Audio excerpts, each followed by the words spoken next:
नमस्कार, मैं हूं सुरेश झा। विपक्षी पार्टी के नेताओं पर ईडी की कार्रवाई को लेकर सरकार पर सवाल खड़े किए जा रहे हैं। सरकार से पूछा जा रहा है कि आखिर सरकार चाहती क्या है। वो लगातार विपक्षी पार्टी के नेताओं को अपना निशाना क्यों बना रही है। खासकर कांग्रेस की अंतिम अध्यक्ष सोनिया गांधी और राहुल गांधी पर जिस तरीके से ईडी ने शिकंजा कसा, उनसे पूछताछ की है, उसको लेकर तमाम सवाल खासकर मोदी पर खड़े हो रहे हैं। हालांकि सुप्रीम कोर्ट ने अपने एक आदेश में साफ कर दिया है कि ईडी जो कार्रवाई कर रही है उसको रोका नहीं जा सकता है।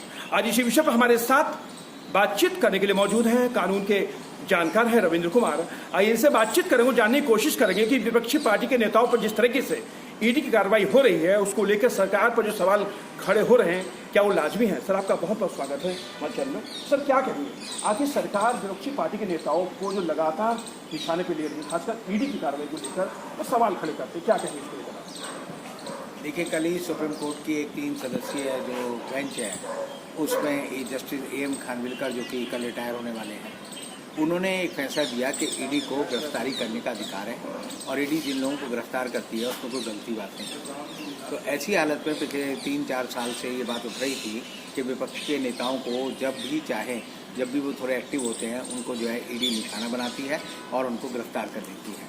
और कई बार तो ऐसे नाजुक मौक़ों पर उनकी गिरफ्तारी की गई है कि मान लीजिए उन्हें वोट देना है राष्ट्रपति के चुनाव में या विधायक के चुनाव में या राज्यसभा के सांसद के चुनाव में, उस समय उनको अरेस्ट कर लिया जाता है। तो लोग जो है लगातार इसके ऊपर अपनी जो विरोध है वो प्रकट करते रहे हैं और एक तरह से लगता भी है कि कानून जो है एक तरह से ऐसा हो गया है कि जब ईडी की कार्रवाई आप पे होती है और आप भारतीय जनता पार्टी में शामिल हो जाते हैं तो कार्रवाई रुक जाती है, गायब हो जाती है।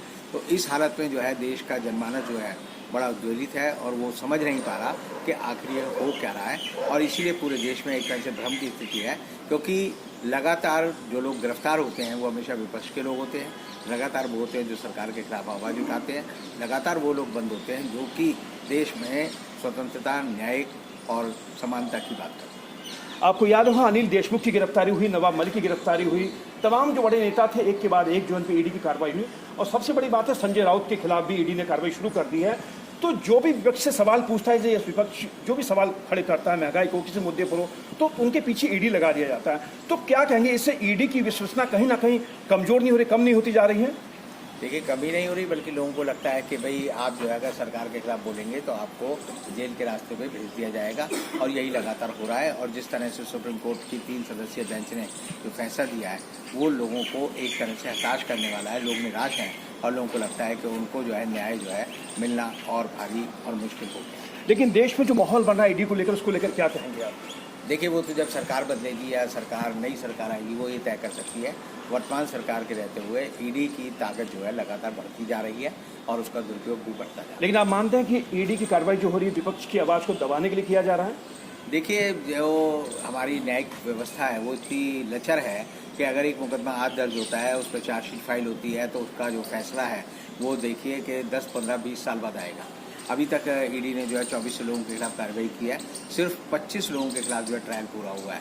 तो जब ट्रायल पूरा नहीं होता और जब आदमी जो है जेल में रहता है तो एक तरह से उसकी नागरिक स्वतंत्रता जो है सदा के लिए खत्म हो जाती है और वो घुटने टेकने के मजबूर हो जाता है, जो कि लोकतंत्र के लिए हानिकारक है। चलिए सर, आपका बहुत बहुत धन्यवाद। ये थे कानून के जानकार रविंद्र कुमार जो हमारे साथ बातचीत करते थे।